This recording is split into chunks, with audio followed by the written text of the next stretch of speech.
बिस्मिल्लाहिर्रहमानिर्रहीम। Voice of crime में मैं हूं आपका मेजबान शकील करार।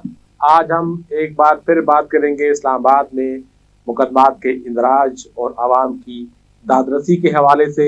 जो आईजी इस्लामाबाद ने गुज़िश्ता दिनों पे अपने पहले पुलिस दरबार से खिताब में दो टोक अल्फाज में वाज़ेह किया था, उस पर बाकायदा तौर पर अमल दरामद शुरू हुआ।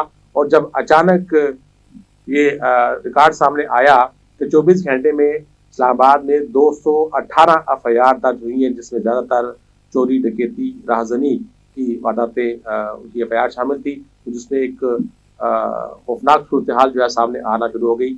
और ये तवक्को की जा रही थी या ये समझा जा रहा था कि शायद ये मुकदमात जो हैं हुए हैं, इन दिनों में हुए हैं और उस पर एफआईआर हुई है। लेकिन जब इसकी मज़ीद तहकीकात की गई कि ये एफआईआर 218 है, वो है क्या और कब की है और किस तरह हुई, क्या हुई, तो उसकी तफसीलात के लिए फिर हमने रब्ता किया इस्लामाबाद पुलिस के हाल ही में तैनात होने वाले director media SP Syed Bilal से।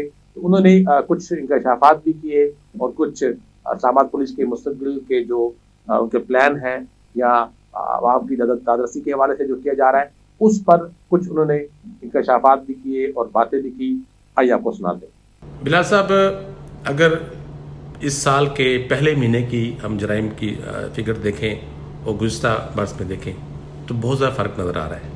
और इस मरतबा क्राइम की जो रेशो है वो पहले महीने में जो पिछले साल थी उससे बढ़ी हुई है। क्या वजह हो सकती है? क्या यहाँ मैनेजमेंट तब्दील हुई है, उसकी वजह थी, या जो साबका मैनेजमेंट थे उसका कसूर था? बिस्मिल्लाहिर्रहमानिर्रहीम। सबसे पहले आपका शुक्रिया जी कि आपने हमें मौका दिया कि इस चीज़ को क्लैरिफाई कर सकें। मैं यहाँ पे एक चीज़ क्लियर करना चाहता हूँ कि क्राइम में इजाफा नहीं हुआ, क्राइम की रजिस्ट्रेशन में इजाफा हुआ है। क्योंकि हमारे नोटिस में बहुत सारी शिकायत और ऐसे अवामी हलकों से चीज़ें आ रही थी कि ख़ास तौर पे चोरी, डकैती, क्राइम अगेंस्ट प्रॉपर्टी के जो पर्चे हैं वो दर्ज नहीं हो रहे। उसके ऊपर एक ख़ास एक्टिविटी की गई और पिछले कुछ महीनों के जितनी भी ऐसी दरखास्तें थी उनको इकट्ठा करके मुद्दईयान को बुलाया गया और वो सारे पर्चे इकट्ठे दर्ज किए गए जो तकरीबन 215 से ज़ायद हैं। आईजी साहब की जिस तरह पॉलिसी है कि जो भी कॉग्निजेबल ऑफेंस, काबिल दस्तरअंदाजी ऑफेंस होगा उसके ऊपर हमने एफआईआर लाजमन दर्ज करनी है और एफआईआर का इंदराज करवाना हर शहरी का बुनियादी हक है। सो मैं दोबारा इसको क्लियर कर दूं कि ये क्राइम में इजाफा नहीं है, क्राइम रजिस्ट्रेशन में इजाफा है। जो पिछले कई महीनों का क्राइम था उनकी एफआईआर अब इकट्ठी जनवरी में हुई है। इस्लामाबाद में एक रवाज भी है, रवायत भी चलती आ रही है, एक माहौल बन चुका है कि झूठी दरखास्तों पर अपने जो मुखालफिन है, चाहे वो प्रॉपर्टी का इशू है या रिश्ते का तनाज़ा है, झूठी एफआईआर कर जाती हैं।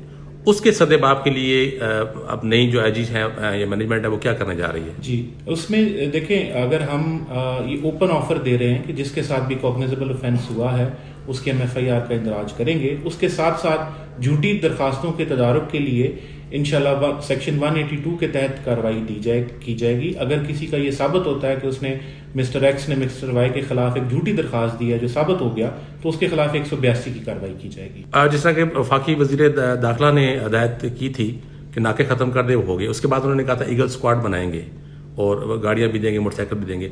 वो अमल कब तक मुकम्मल हो जाएगा? जी, वो प्रोसेस अंडर वे है। नई गाड़ियों, मोटरसाइकिलों का एक प्रोक्योरमेंट का प्रोसेस है जो कि government of Pakistan paper rules के तहत होता है। लेकिन इसके अलावा मैं ये आपको बता दूं कि नई गाड़ियां इंशाल्लाह जब आएंगी स्क्वाड को मजीद स्ट्रेंथन करेंगी। लेकिन इस शहर में ईगल, फैल्कन गाड़ियां, मोटरसाइकिल अभी भी गश्त कर रहे हैं। नाकों के हटाए जाने के बाद हमने अपनी स्नैप चेकिंग और पेट्रोलिंग को मजीद मौसर बनाया है ताकि अगर कोई शरपसंद अनासर, कोई जराइम पेशा अनासर नाकों की गैर मौजूदगी का फायदा उठाना चाहें तो वो उसका फायदा ना उठा सकें। Thank you very much. आपने सुना Syed Bilal, director media Islamabad police ने दो बातें वादे की हैं कि एक तो ये कि ये जो 218 एफआईआर है, मुकदमात हैं, ये गुज़िश्ता कई माह से हैं। हमारे इत्तलात के मुताबिक इसमें ऐसे मुकदमात भी हैं, वाक़यात हैं जो अक्टूबर 2020 में रुनमा हुए थे, लेकिन अभी तक उनकी एफआईआर दर्ज नहीं की जा रही थी। लेकिन आईजी के अहकामात मिलने के बाद तमाम थानों में जो दरखास्तें पेंडिंग थी, चाहे वो डकैती की थी, चोरी की थी, राहज़नी की थी, वो तमाम दरखास्तें पर जो है वो अमल दरामद शुरू हो गया और फौरी तौर पर उन पर एफआईआर दर्ज कर ली गई हैं। अब इसके बाद मुल्ज़मान की गिरफ्तारी और उनको जो कोर्ट प्रोसीडिंग है उसमें उनको शामिल किया जाएगा। तो उसके साथ साथ सबसे बड़ा जो इशू था इस्लामाबाद में वो है जाली मुकदमात का, झूठी दरखास्तों पर एफआईआर दर्ज कराना। ये काफ़ी अरसे से इस्लामाबाद में चला आ रहा है कि चाहे आपका किसी के साथ रिश्ते का तनाज़ा है, ज़मीन का तनाज़ा है, लेन देन का है, तो इस्लामाबाद में पुलिस की मिली भगत से बहुत सारी दर्जनों ऐसी दरखास्तें थी जिन पर FIR हो रही थी, उनका कोई वजूद नहीं होता था। अमूमन लोग जो है वो धमकी देने, कातलाना हमले, हरासा करने की FIR भी करते ताकि मुल्ज़मान जो है उनके जो दूसरे मुखालिफ हैं उनको वो अपने ज़ेर असर ला सके, उनसे अपनी मर्जी के मुतालबात बनवा सके।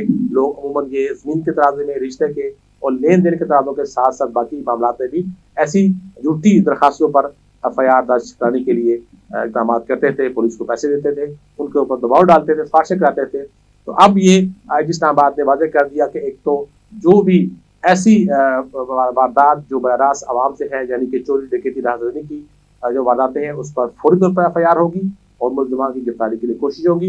लेकिन उसके साथ साथ सबसे बड़ा जो अब फैसला हुआ है, और जैसे कि डॉक्टर मीडिया ने कहा कि जो भी दरखास्त गुजार अगर उसकी दरखास्त फेक साबित होती है, जल साबित होती है कि जिसने किसी के साथ ज़ाती अनाद में या किसी और इशू पर दरखास्त लेकर FIR कराई है, तो उस दरखास्त गुजार के खिलाफ, उस FIR कराने वाले मुद्दई के खिलाफ 182 की दफ़ा के तहत कार्रवाई होगी, जिसमें उसकी गिरफ्तारी भी होती है और बगैर तो चालान बन के अदालत पेश होता है, फिर कार्रवाई आगे चलती है।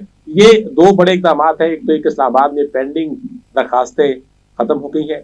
अब थानों में चोरी डकैती राहगीरी की ज़ेर इल्तवा या फाइलों में तभी दरखास्तें मौजूद नहीं हैं और उसके साथ साथ झूठी FIR के झूठे मुकदमात की कलाकमा करने के लिए अमली इकदाम शुरू हो चुके हैं। अगले प्रोग्राम तक के लिए इजाज़त दीजिए। अल्लाह।